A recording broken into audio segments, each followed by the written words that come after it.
جربتوا قبل كده الجمبري بصوص الطماطم والقشطه، وبالذات القشطه؟ الميكس ده عايزه اقول لكم حاجه كده تحفه.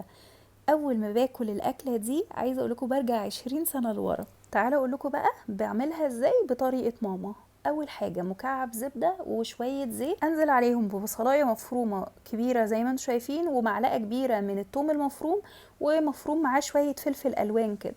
وبعد ما التوم ريحته تطلع هو والبصل، انزل عليهم شويه من الفلفل الاخضر متقطعه صغير خالص، وشويه بهارات ملح وفلفل اسود وكمون، ومش اكتر من كده. اول ما الفلفل يدبل معايا انزل عليهم عصير 5 طماطميات، واهم حاجه تكون متصفيه.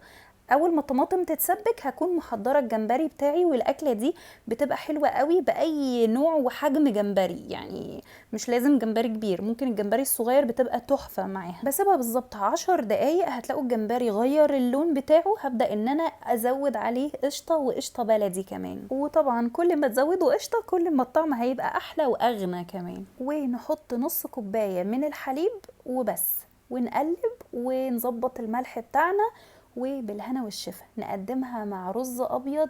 يا سلام، بجد بجد انتوا هتاكلوا الصوص اكتر من الجمبري اللي موجود. يعني لو شويه الجمبري قليلين اصلا والصوص هو اللي كتير، انا عايزه اقول لكم بياخد بس من طعم ونكهه الجمبري. قولوا لي، سمعتوا عن الوصفه دي قبل كده ولا اول مره؟ باي.